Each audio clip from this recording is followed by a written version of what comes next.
Hello প্রিয় শ্রোতা ও বন্ধুরা, প্রিয় দেশবাসী, কেমন আছেন আপনারা সবাই? বিশেষ করে আমার প্রিয় সাবস্ক্রাইব ভাইরা, আপনারা ভালো থাকবেন।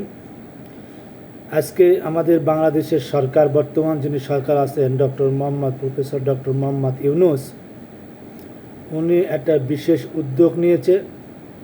সেটা হলো সরকারি স্থাপনা।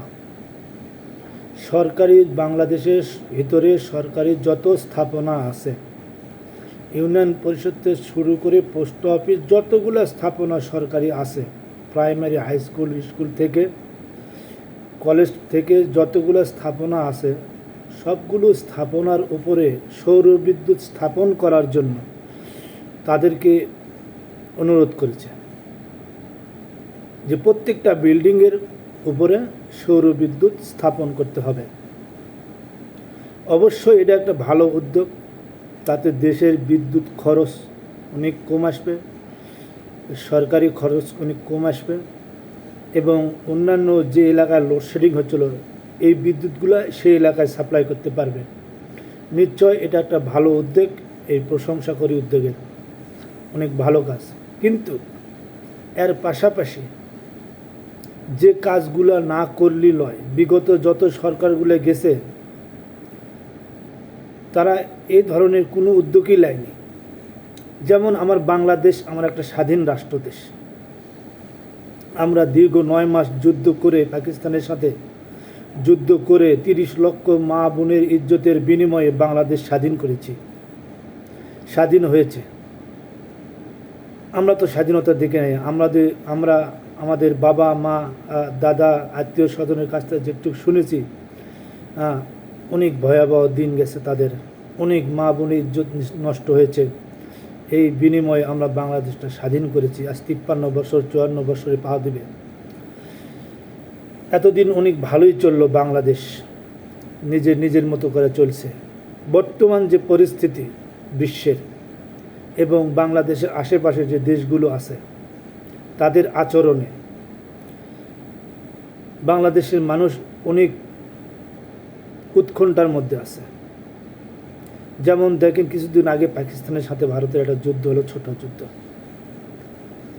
বর্তমানে বাংলাদেশের সাথে ভারতের সম্পর্ক ভালো না, মিয়ানমারের সাথে সম্পর্ক ভালো না। এই দুটি দেশই পার্শ্ববর্তী দেশ, এবং দুটি দেশই তারই একটা দেশই পারমাণবিক তারা বোমার অধিকারী, এবং তাদের আচরণে বাংলাদেশের মানুষ, প্রত্যেকটা মানুষই ক্ষুব্ধ। এবং মিয়ানমার আপনারা দেখেছেন বিগত দিনে কতগুলা রোহিঙ্গারে বিতাড়িত করছে বাংলাদেশে, প্রায় 11 লক্ষ পার হয়ে গেছে, এখন তো প্রায় 15 লক্ষর কাছাকাছি হয়ে গেছে। এতগুলো মানুষ বাংলাদেশের বুকে বসবাস করছে, এটা একটা বাংলাদেশের জন্য শোভনীয় না। এখন ঘটনা হলো, আগের যুগ চলে গেছে। আগে মানুষ যুদ্ধ করতেছিল ভূমিতে, এখন বাংলাদেশে দুটো পথে বিভক্ত হয়েছে। এটা হলো স্থলপথ, এটা হলো আকাশপথ। স্থলপথে যুগ আর নাই, এখন আকাশপথ। সব কিছু বিবেচনা করে বাংলাদেশের বর্তমান সরকার যিনি আছেন, আর যারা ইনশাল্লাহ বিএনপি তো ক্ষমতায় আসবে, তাদের উদ্দেশ্যে বলবো যে আপনারা ভাবে চিন্তা কাজ করেন। দরকার হলে অনেক কিছু বাদ দিয়ে আকাশ প্রতিরক্ষা ব্যবস্থা করা অতি জরুরি বাংলাদেশের জন্য। যদি বাংলাদেশের সার্বভৌমত্ব রক্ষা করতে হয়, তো অতি দ্রুত 20 বছরের একটা প্রজেক্ট হাতে নিয়ে এগোতে হবে। আশা করা যায় 20 বছরের মধ্যে সফলতা পাওয়া যাবে। মানুষ কি না করতে পারে, এমন কোনো মানুষ নাই যে কাজটা করতে পারে না। শুধু যদি তোমার মন মানসিকতা থাকে, সব কিছু করা সম্ভব। আকাশপথ আমাদের অনেক দুর্বল অন্যান্য দেশের চেয়ে। যদি বাংলাদেশে কোনো দিন হামলা করে, তাহলে এই দুই দেশই করবে, অন্য কোনো দেশ আর আসবে না হামলা করতে। এই দুই দেশই করলে করবে। তো এরই জন্যে আমাদের সচেতন হওয়া দরকার, অনেক সচেতন হওয়ার দরকার। বর্তমান পরিস্থিতি দেশের এখন আর স্থলপথে যুদ্ধ হয় না, এখন আকাশপথে হয়। তাই আকাশপথে অনেক অনেক প্রতিবন্ধকতা বাংলাদেশের আছে। একটা ক্ষেপণাস্ত্র ঠেকাতে হলে এগুলো অতি জরুরি দরকার। তাই বাংলাদেশ সরকারকে বলবো, বাজেটগুলো প্রতিরক্ষা মন্ত্রণালয়ের দিকে বেড়ে দেওয়ার দরকার। কেউ যদি আঘাত করে ঠেকানোর মতো তো কোনো কিছু লাগবে, যন্ত্রপাতি তো অবশ্যই লাগবে। তো এগুলো অতি তাড়াতাড়ি শীঘ্র নেওয়া প্রয়োজন বলে আমি মনে করি, বাংলাদেশের সার্বভৌমত্ব রক্ষার কারণে।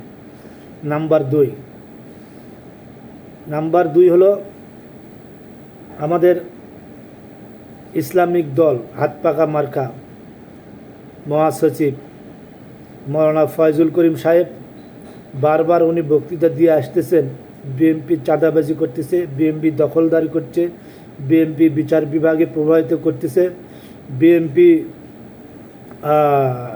জবরদখল করছে, অনেক তার প্রবলেম, তিনি অনেক কমপ্লেন করতেছে জনগণের কাছে। এগুলো কতটুকু সত্য আপনারা বিবেচনা করবেন। আর এর পাশাপাশি প্রাণপ্রিয় দল বিএনপি অনেক বড় একটা দল, ভেবে চিন্তে এগিয়ে যাওয়া দরকার। এগুলো কতটুকু সত্য এগুলোর দিকে নজর দেওয়া দরকার। যদি সত্যি হয় তাহলে এগুলো যারা বড় বড় নেতারা আছেন তাদেরকে এগুলোতে কান চোখ দেওয়া দরকার। কারণ এগুলো বর্তমান বাংলাদেশের মানুষ এগুলো চায় না। বাংলাদেশের মানুষ আর আগের মতো নাই, এখন ডিজিটাল জামানা, এখন প্রত্যেকটা মানুষের হাতে মোবাইল, সব কিছু খবর পাচ্ছে। এতে করে অনেক প্রভাবিত হবে দলের উপরে। তো যারা এগুলো করতেছেন তাদেরকে বলবো, ভাই এগুলোতে সরে আসেন।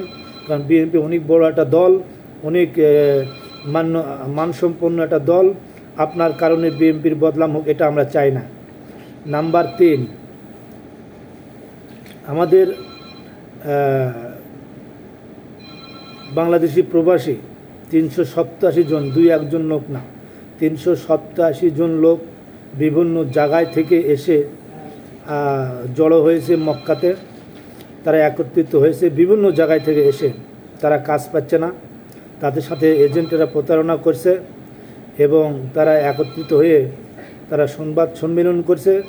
কারো কাছ থেকে 1000, কারো কাছ থেকে 1500, কারো কাছ থেকে 700, কারো কাছ থেকে যার যেভাবে পেয়েছে তাদের থেকে টাকা পয়সা নিয়ে তাদেরকে বলেছে তোমাদের সফর জেলের মাধ্যমে দেশে পাঠানো হবে। আমার প্রশ্ন হলো, সফর জেলে যদি পাঠানো হয় এখন টাকা লাগবে কেন? ওখানে টাকার কোনো প্রশ্ন হয়। তারা অনেক মানবতার জীবনযাপন করছে খোলা আকাশের নিচে, সামান্য একটু তাঁবু টাঙ্গাইয়া তারা বসবাস করছে প্রায় 1 সপ্তাহ ধরে। বাংলাদেশ সরকার প্রফেসর ডক্টর মোহাম্মদ ইউনূস সাহেবকে বলবো, আপনি এগুলো দেখেন, 2-1 জন মানুষ না, অনেকের স্বপ্ন নিয়ে এখানে আসে। মানুষের একটা স্বপ্ন থাকে, সেই স্বপ্ন নিয়ে বিদেশে আসে। তারা যদি এভাবে দালালের মাধ্যমে প্রতারিত হয় লক্ষ লক্ষ টাকা দিয়া, এটা একটা বিশাল বড় দুঃখজনক ব্যাপার। এটা একটা বিশাল বড় দুঃখজনক ব্যাপার। তারা যদি দেশে ফিরে যায় তাদের আর্থিক তো ক্ষতি হয়েছে, তাদেরকে সমাজের মানুষ হেয় প্রতিপন্ন করবে, অনেক তারা প্রতিকূলতা সৃষ্টি হবে তাদের মাঝে। কারণ অনেক মানুষ ঋণ করে এসেছে। তাই বলবো, যারা বাংলাদেশের অ্যাম্বাসেডর যিনি আছেন সৌদিতে, ওনাকে বলবো আপনি এগুলো একটু তদারকি করে দেখেন, কোন দালাল এদেরকে কোন এজেন্সি পাঠাইছে, তাদের বিরুদ্ধে অ্যাকশন নেওয়া দরকার। কারণ বাংলাদেশের মানুষ বারবার প্রতারিত হইতেছে। বাংলাদেশ সরকারের আরও কঠোর হওয়া দরকার। সামান্য এজেন্সির ব্যাপারে আপনার কোনো অ্যাকশন নিতে পারেন না, আপনাদেরকে অ্যাকশন নিতে হবে। হাজার হাজার মানুষ আছে লাইসেন্স খোলার জন্য রেডি হয়ে আছে। ভালো মানুষদেরকে লাইসেন্স দেন, খারাপ মানুষদেরকে লাইসেন্স বন্ধ করে দেন, দিয়া ভালোদেরকে নিয়ে আসেন তাতে বাংলাদেশের সুফলতা অর্জন করবে, রেমিটেন্স প্রবাহ বাড়বে। তাই আমি বলবো সরকারকে এগুলোতে অতি তাড়াতাড়ি, তারা মানবতার জীবনযাপন করতেছে, তারা যেন এই সুফল পায়, তারা যেন দেশে ফিরে না যাওয়া লাগে, এই জন্যে সরকারকে অনুরোধ করব। আর এখনও যারা আমার চ্যানেলটা সাবস্ক্রাইব করেননি, প্লিজ আপনারা একটু চ্যানেলটা সাবস্ক্রাইব করবেন, নিয়মিত ভিডিওগুলো দেখবেন, কমেন্ট করবেন। আপনাদের ভালোবাসায় আমি এগিয়ে যেতে চাই। ধন্যবাদ, দেখা হবে লাস্ট ভিডিওতে।